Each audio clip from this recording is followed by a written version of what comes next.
जय जिनेन्द्र वंदे तो सर्वसिद्धे ध्रुवममलमणोवमं गदिं पत्ते वोच्छामि समय पाहुड विणमो सुद केवली भणिदम।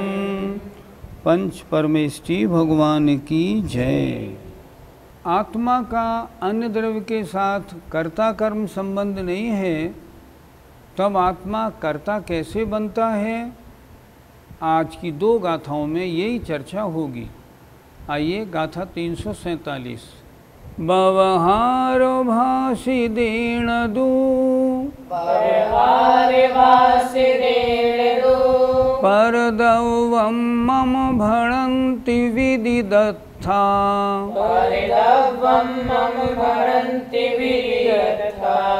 जानन्तिरिच्छयेण दू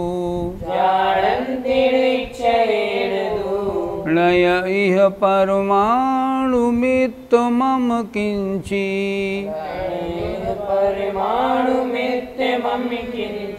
नय इह परमाणुमित्तमं किंचि।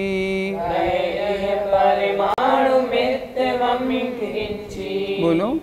बवहारो भाषि दीण दू परदवं मम भणन्ति विदिदत्था जानन्तिरिच्छयेण दू नय इह परमाणुमित्तमं किंचि। अर्थ देखें। व्यवहार भाषिणे ददु, व्यवहारने की भाषा से। परद्रव्यम मम, परद्रव्य मेरा है। भणन्ति, ऐसा कहते हैं। विदिदत्था, विदित अत्था, अत्था माने पदार्थों के स्वरूप के ज्ञाता। जिनको पदार्थों के स्वरूप का परिचय है, ऐसे ज्ञानी भी व्यवहारने की भाषा से कहते हैं यह परद्रव्य मेरा है। जबकि जानन्ति, जानते हैं। निश्चयेन दु, निश्चय के द्वारा। नय, नहीं और। इह माने यहाँ। परमाणुमित्त, परमाणु मात्र भी। मम माने मेरा। किंची माने किंचित भी। वो जो विदिदत्था माने पदार्थों के स्वरूप के जानने वाले हैं, वे जानते हैं कि निश्चय के अनुसार इस लोक में परमाणु मात्र भी मेरा नहीं है। मेरा तो मात्र अपना आत्मा है, उसके अलावा एक परमाणु मेरा नहीं। फिर देखें। व्यवहार भाषिदेण दू, व्यवहारने की भाषा से। विदिदत्था, पदार्थों के स्वरूप के ज्ञाता। परदव्यम मम, परद्रव्य मेरा है। ऐसा भणन्ति, ऐसा कहते हैं। जबकि जानते हैं, जानन्ति निश्चयेन दु, निश्चय के द्वारा। नय इह, नहीं है और यहाँ। परमाणु मित्त, परमाणु मात्र भी। मम माने मेरा। किंच माने किंचित भी। वे पदार्थों के स्वरूप के ज्ञाता जानते हैं कि निश्चय के अनुसार मेरा परमाणु मात्र भी नहीं है। फिर भी व्यवहारने की भाषा से परद्रव्य मेरा है, ऐसा कहते हैं। जिन्होंने पदार्थ का स्वरूप जान लिया है, ऐसे लोग भी व्यवहार की भाषा के द्वारा यह पिच्छीकमंडलू आदि परद्रव्य मेरा है, ऐसा कहते हैं। परंतु निश्चय के द्वारा वे लोग ये जानते हैं कि इन बाह्य वस्तुओं में परमाणु मात्र भी कुछ मेरा नहीं है। अगर ज्ञानी परद्रव्य को व्यवहार से अपना कहता है तो क्या गलत है? नहीं, कुछ भी गलत नहीं। जैसे मान लो ये शरीर है, क्या ये शरीर तुम्हारा है? हाँ, व्यवहारने से मेरा है, क्योंकि कर्म उदय से मुझे प्राप्त हुआ है। निश्चय से शरीर नहीं, कोई अन्य पदार्थ मेरा कभी नहीं था, कभी नहीं होगा, ये मेरा कभी भी नहीं होगा। लेकिन अगर निश्चय की धारणा उसकी नहीं है और व्यवहारने से नहीं, बिना नए से, जब नए से कहेगा ना तो उसमें अपेक्षा लग जाएगी। अगर वो नए की अपेक्षा नहीं लगाएगा और परवस्तु को मेरा कहेगा ना, तब तो मिथ्या दृष्टि हो जाएगा। और अगर परवस्तु को व्यवहारने से मेरा है ऐसा कहेगा, तब मिथ्या दृष्टि नहीं होगा, तब सम्यक दृष्टि बना रहेगा। इसलिए जो पदार्थों के ज्ञाता हैं, अगर वो अन्य पदार्थों को ये मेरे हैं व्यवहारने से ऐसा कहते हैं तो आपत्ति नहीं, क्योंकि उन्हीं क्षणों में अंतरंग में वो ये जान रहे हैं कि निश्चय के अनुसार मेरा कुछ भी परमाणु मात्र मेरा नहीं है, ये तो व्यवहारने से है। पंडित जी, फिर तो वो ज्ञानी हो गया। अन्य शास्त्रों या आचार्यों के अनुसार हाँ ज्ञानी कहने में आपत्ति नहीं, पर यहाँ तो समय सार की व्याख्या चल रही है। समय सार में ज्ञानी कौन है? जो अपनी आत्मा में लीन हैं। अगर आत्मा में लीन कोई भी अगर अन्य द्रव्य को अपना कहता है व्यवहारने या निश्चयने से, तो वो ज्ञानी अपनी ज्ञान साधना से च्युत हुआ, इसलिए अज्ञानी है, इसलिए वो मिथ्या दृष्टि है। पर सामान्य कथन की अपेक्षा अगर देखेंगे, अन्य आचार्यों की कथन की अपेक्षा, तो जो अन्य द्रव्य को व्यवहारने से कह रहा है वो ज्ञानी है, क्योंकि उसने व्यवहारने लगाया। एक बात सोचते हैं, मान लो बड़े बड़े राजे महाराजे थे, क्या वो अपनी पत्नी को अपनी नहीं कहेंगे? अपने पुत्र को, अपने शासन को, अपने ग्राम को, अपने महल को अपना नहीं बताएंगे? सब बताएंगे। महाराजा भरत छायक सम्यक दृष्टि थे। अगर कोई उनसे कहेगा कि भैया भगवान ऋषभदेव कौन हैं, कहेंगे ना मेरे पिताजी हैं। ये कौन है? ये मेरी पटरानी है, वो तो कहेंगे। इसलिए अन्य शास्त्रों की दृष्टि में या अन्य अपेक्षाओं से तो वे ज्ञानी हैं, लेकिन यहाँ समय सार जी में ज्ञानी उसको माना है जो निर्विकल्प अवस्था को प्राप्त है। पंडित जी, हमारी मान्यता कैसी होनी चाहिए?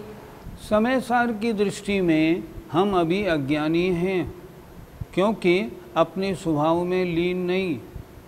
अब बात करते हैं लौकिक दृष्टि की। अब जैसे मान लो आपका मकान कौन सा है? ये मकान मेरा है। आपकी माँ कौन सी है? ये मेरी माँ है। ये किताब किसकी है? ये किताब मेरी है। अगर नहीं कहोगे तो लोक व्यवहार कैसे चलेगा? लोक व्यवहार चलाना है ना, तो व्यवहारने के अनुसार ही चलेगा। लेकिन अगर व्यवहारने की मान्यता को आपने सर्वथा मान लिया, ये माँ मेरी है, ये वस्तु मेरी है, ये मकान मेरा है, अगर ये मान लिया तो गुणस्थान पहला हो गया। क्योंकि जो वस्तु भिन्न थी उसको आपने अपना स्वीकार क्यों किया? सिद्धांत तो ये कहता है अन्य परमाणु मात्र मेरा नहीं, मेरी तो मात्र आत्मा है, आत्मा के अलावा मेरा कुछ नहीं। अगर आप उससे आगे बढ़ गए और आपने ये कह दिया ये वस्तु मेरी है, तब मिथ्या दृष्टि में गिनती बन जाएगी। इसलिए व्यवहार चलाने के लिए ये बोलना तो है कि ये मेरा पुत्र है, ये मेरा मकान है, ये मेरा पैसा है, ये मेरी दुकान है, पर मतलब आंतरिक धारणा ऐसी रखनी है वास्तव में मेरा कुछ नहीं। इसीलिए जब सामायिक में बैठते हैं तो स्पष्ट बोलते हैं मेरा कुछ नहीं, बस मेरा तो मात्र मैं हूँ। सर्वम निराकृत विकल्प जालम संसार कांतार निपात है तुम। सारे विकल्प जाल हटा दो। मेरा कौन? कोई नहीं। मैं किसका? किसी का नहीं। मेरा आत्मा, मेरी आत्मा, मैं उसका, बस और कुछ नहीं है। इसलिए व्यवहारने से लोक व्यवहार में बोलने में आपत्ति नहीं है, पर समय सार के ज्ञानी नहीं कहलाओगे। समय सारकार तो अज्ञानी ही कहेंगे। पंडित जी, तो ज्ञानी भी दो प्रकार के होते हैं? हाँ होते हैं ना। जो सम्यक दृष्टि हैं, चौथे गुण स्थानवर्ती हैं, वे सम्यक ज्ञानी हैं। उनकी कोटि ज्ञानी में आती है, उन्हें अज्ञानी नहीं कहा जाएगा। लेकिन समय सार जी की दृष्टि में जो अपनी आत्मा में लीन है वे ज्ञानी हैं। आत्मा को छोड़कर जो राग द्वेष सांसारिक कार्यों में लगे हैं उनको तो उन्होंने अपराध माना है। ये आत्मा अपराध कर रही है, ये समय सारकार की दृष्टि है। समय सारकार तो जो आत्मा शुद्धोपयोग से हटकर शुभोपयोग में आई है उसको मिथ्या दृष्टि अज्ञानी तक कहते हैं। क्यों कहते हैं? शुद्धोपयोग से च्युत क्यों हुए? इसलिए ज्ञानी भी दो प्रकार के होते हैं। एक ज्ञानी वो जो सम्यक दृष्टि और सम्यक ज्ञानी हैं, एक ज्ञानी वो जो समय सार के अनुसार ज्ञानी है, अर्थात मात्र अपने आत्मा के देखने जानने वाले हैं, अन्य पदार्थों से कोई वास्ता नहीं। गाथा 347 का पद्यानुवाद। मेरे खरे धन मका परिवार आदि, पी मोह मध्य बक्ता व्यवहार वादी, लेते विराम मुनि निश्चय का सहारा, गाते सदा न पर का अणु भी हमारा। क्या कह रहे हैं? अगर कोई बिना निश्चय का सहारा लिए और व्यवहार को बोलने वाला है और व्यवहार के अनुसार मेरा धन है, मेरे मकान हैं, मेरे परिवार हैं, ऐसा कहता है, तो आचार्य लिख रहे हैं उसने मोह रूपी शराब पी ली है। वो निज पर का भेद भूल गया है, इसलिए बक रहा है, अर्थात गलत बोल रहा है। लेकिन जो मुनि महाराज व्यवहार से ये मेरी पीछी है, ये मेरे कमंडलू है, ऐसा बोलते हैं, लेकिन उन्होंने निश्चय का सहारा लिया हुआ है, अंतरंग में वो जानते हैं पर का अणु भी हमारा नहीं है, इसलिए वे मुनि महाराज तो ज्ञानी हैं। लेकिन जो मात्र व्यवहार का ये आलम्बन लिए बैठा है और अन्य पदार्थों को अपना मान रहा है, वो तो मोह रूपी मदरा को पिए हुए मिथ्या दृष्टि है, ऐसा समझना चाहिए। गाथा नंबर 348 देखते हैं। जह को वीणरो जंपदी, जय को वीणरो जंपदी, अम्माणं गाम विषय पुररठम,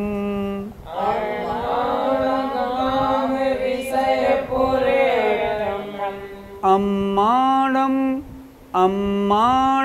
गाम विषय पुररठम, अम्माणं गाम विषय पुररठम, अम्माणं गाम विषय पुररठम, अम्माणं गाम विषय पुररठम, नयहोन्ति तानि तस्सदो, नयहोन्ति तानि तस्सदो, भड़दीय मोहेन सो अप्पा, भड़दीय मोहेन सो अप्पा। बोलो। जय को वीणरो जंपदी, अम्माणं गाम विषय पुररठम, नयहोन्ति तानि तस्सदो, भड़दीय मोहेन सो अप्पा। शब्दार्थ देखें। जह माने जैसे, को भी माने कोई, नरो माने मनुष्य, जंपदी माने कहता है। जैसे कोई मनुष्य कहता है अम्माणम मेरे हैं, गाम माने ग्राम, विषय माने नगर, पुर माने प्रांत, और रट्ठम माने राष्ट्र माने देश। क्या कह रहे हैं? जैसे कोई मनुष्य कहता है कि ये ग्राम, ये नगर, ये प्रांत, ये देश मेरे हैं। नय होन्ति तानि तस्सदु, तानि माने वे सब, तस्व माने उसके, लय होंती नहीं होते हैं, लेकिन मोहेण मोह से सो अप्पा वे आत्मा भणदी, ऐसा कहता है। क्या राष्ट्र किसी की पर्सनल प्रॉपर्टी हो सकता है? नहीं हो सकता। क्या प्रांत नगर किसी के हो सकते हैं? नहीं हो सकते। उसके मालिक कितने हैं? उसके मालिक तो सैकड़ों हजारों लाखों हैं, लेकिन वो कहता है, ये मोह से कहता है। ज़रा फिर देखें, जय माने जैसे, को भी नरो कोई मनुष्य जमपदी कहता है, गाम विषय पुररठम, ग्राम नगर प्रांत और राष्ट्र माने देश ये अम्माणम मेरे हैं, जबकि ताणी वे सब तस् माने उसके लय होंती नहीं होते हैं।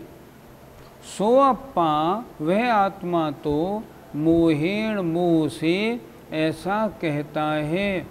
उसको अपने ग्राम, अपने नगर, अपने राष्ट्र से लगाव है, इसलिए वो कह रहा है मेरे हैं, लेकिन वास्तव में वे उसके नहीं। ये तो मोह की लीला है। जैसे कोई पुरुष कहे कि अमुक ग्राम, नगर, प्रांत और देश मेरा है, तो उसके कहने मात्र से वे सब उसके नहीं हो जाते हैं, किंतु जीव मोह के वश से मेरा मेरा कहता है। पंडित जी, क्या अपने देश को अपना कहना भी गलत है? कहना गलत है या सही, ये इस पे डिपेंड करता है आपकी मान्यता क्या है। मान्यता अगर ये है ये राष्ट्र मेरा है, नहीं, तब तो मिथ्या दृष्टि है। अगर आप ये कह रहे हैं मैं इस राष्ट्र में रहता हूँ इसलिए ये राष्ट्र मेरा है, वास्तव में मेरा तो आत्मा है, मेरा कुछ नहीं, तब आपका कहना ठीक है। समय सार में तो यहाँ ज्ञानी किसको कहा जिससे कोई विकल्प ही नहीं है। अगर आपको ऐसा भी विकल्प है ये मकान, ये नगर, ये प्रांत ये मेरा है, तो आप समय सार के ज्ञानी तो नहीं हैं। लेकिन अगर आप ये कह रहे हैं मैं इस राष्ट्र में रहता हूँ इसलिए ये राष्ट्र मेरा है, वास्तव में आत्मा के अलावा मेरा कोई पदार्थ नहीं, अगर ऐसी आपकी धारणा है तो गलत नहीं, बिल्कुल ठीक है। लोक व्यवहार तो चलाना है। हम जिस देश में रहेंगे उसको अपना क्यों नहीं मानेंगे। मंदिर से आप अपने घर की तरफ आए तो कहाँ किस मकान में घुसेंगे? इस मकान में। इसमें क्यों घुसे? क्योंकि ये मेरा है, तो मेरे की मान्यता है कि नहीं है। लेकिन ये व्यवहार कैसे चलेगा फिर? इसलिए कहने में ये पदार्थ मेरा है, वास्तव में मेरा कोई नहीं। अगर दोनों मान्यता है तो ज्ञानी है, पर ऐसा ज्ञानी भी जो अन्य विकल्प में है वो समय सार का ज्ञानी नहीं है। दोनों बात समझनी है। पंडित जी, क्या मिथ्या दृष्टि भी दो प्रकार के होते हैं? मिथ्या दृष्टि तो एक ही प्रकार के होते हैं। दर्शन मोहिनी के मिथ्यात्वनाद कर्म के उदय से जिन जीवों को सच्चे देव शास्त्र गुरु 7 तत्व 9 पदार्थ अपने निज पर का भेद विज्ञान नहीं हुआ है वे मिथ्या दृष्टि हैं वास्तव में तो। लेकिन अगर कोई यहाँ बात करे समय सार का मिथ्या दृष्टि कौन है, तो जो मुनिराज शुद्धोपयोग से हटकर शुभोपयोग में आए हैं, आचार्य कुंद महाराज कहते हैं ये मिथ्या दृष्टि हैं। ये वो मिथ्या दृष्टि नहीं, इनका गुणस्थान तो अभी भी 6ठा 7वां है, इनका सम्यक तो सुरक्षित है, लेकिन शुद्धोपयोग से हटे इसलिए समय सार की दृष्टि में ये अज्ञानी हैं, मिथ्या दृष्टि हैं। आचार्य ने कई गाथाओं में इस बात को स्पष्ट किया है, मिथ्या दिट्ठी हवदी, वो उसी समय मिथ्या दृष्टि हो जाता है। लेकिन वास्तव में मिथ्या दृष्टि वो जिसका गुणस्थान पहला। पंडित जी, जीव मिथ्या दृष्टि कब बनता है? सामान्य से चर्चा करें। जब कोई जीव सच्चे देव शास्त्र गुरु के अलावा अन्य देव शास्त्र गुरु को मानने लगता है, उनकी प्रशंसा, उनका स्तवन करने लगता है, उसी समय वो मिथ्या दृष्टि हो जाता है। जिस जीव को भगवान के द्वारा कहे गए 7 तत्व 9 पदार्थों में रंच मात्र भी शंका हो जाती है तो वह मिथ्या दृष्टि हो जाता है। जो शरीर को अपना मानता है, ये शरीर मैं हूँ, जिस समय ऐसी मान्यता होती है भेद विज्ञान से दूर हो जाता है, पर पदार्थ को अपना मानने लगता है, मैं अन्य का कर्ता भोक्ता हूँ ऐसा मानने लगता है, वो उस समय मिथ्या दृष्टि हो जाता है। पर यहाँ समय सार के अनुसार जो कोई मुनि महाराज शुद्धोपयोग में हैं, निवृत्ति में हैं, अगर निवृत्ति से हटके प्रवृत्ति में आते हैं तो मिथ्या दृष्टि कहलाते हैं। पर ये मिथ्या दृष्टि समय सार ग्रंथ के हैं, वास्तव में मिथ्या दृष्टि नहीं। वास्तव के मिथ्या दृष्टि तो जो मैंने पहले बताए वो ही होते हैं जिनका गुणस्थान पहला होता है। दोनों बातों को अगर हम अच्छी तरह नहीं समझेंगे तो आचार्य कुंद कुंद महाराज के कहने का ढंग हमारे गले नहीं उतरेगा। हमको दोनों बात समझनी है। ये आचार्य कुंद कुंद के मिथ्या दृष्टि अज्ञानी हैं, लेकिन करणान योग के अनुसार नहीं हैं। और ये भी हमें समझना पड़ेगा, अगर हम लोक व्यवहार चलाना है तो हमको अन्य वस्तु को अपना कहना पड़ेगा। अगर मैं अपनी पत्नी को, अपने बच्चे को अपना नहीं मानूंगा ना, घर में झगड़ा हो जाएगा, नहीं रह पाऊंगा। लेकिन कहूँगा और कहते समय उनको अपना मान लूँगा, तब क्या होगा, मैं मिथ्या दृष्टि बन जाऊँगा। कहना तो वो पड़ेगा जो लोक व्यवहार की भाषा है, मानना क्या पड़ेगा, जो आगम की भाषा है। ये मेरे हैं, हाँ मेरे हैं, ये बच्चा मेरा है क्योंकि मुझसे पैदा हुआ है, पर वास्तव में मेरा कोई नहीं, मेरा तो सिर्फ चैतन्य आत्मा में अकेला हूँ। ये धारणा पक्की बनानी पड़ेगी। रग रग से ये आवाज़ आनी चाहिए कि रंच मात्र भी मेरा नहीं, मेरे मैं तो बस आत्मा मात्र ही हूँ। गाथा 348 का पद्यानुवाद देखें। कोई यहाँ पुरुष है कहते हमारे, ये देश खेतपुर गोपुर प्रांत प्यारे, ये वस्तुतः न उनके बनते कदापि, व्यामोह से जड़ प्रलाप करे तथापि। यहाँ भी कोई पुरुष हैं, वो कहते हैं कि ये देश नगर प्रांत हमारे हैं, हमको प्यारे हैं, पर ये वस्तु, ये सब नगर खेत गोपुर आदि उनके कभी नहीं होते। व्यामोह से, अज्ञान से वे ऐसा जड़ प्रलाप करते हैं। लेकिन अगर देखा जाए तो व्यवहार से उनका कहना ठीक है।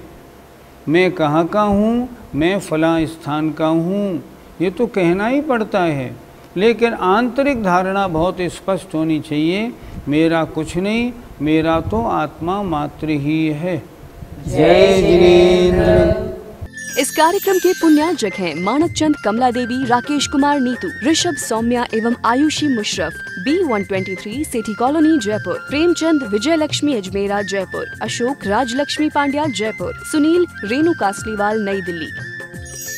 Shri Parasnath re rolling mills limited, Durgapur 1, Bardhaman पश्चिम Bengal. Amita Jain wife of Anil Kumar Jain, Sangeeta Jain wife of Vipin Kumar Jain, Pushpa Jain, Rajesh Jain, Meenu Jain, Megha Jain एवं मनन जैन, 1339 कृष्णा गली, चांदनी चौक, दिल्ली। शशिबाला जैन, श्रेयांश कुमार जैन, अनुपमा जैन, शरश जैन, शची जैन, चेतन जैन एवं अस्मित जैन, 54B, नवीन नगर, सहारनपुर, उत्तर प्रदेश। श्री जनार्दन प्रसाद जी, श्रीमती पतंती देवी, मुकेश कुमार, साक्षी, ईशा, हितार्थ, मोना खंधार, किशोर भाई, सुषमा बेन, परिमल भाई, अहमदाबाद।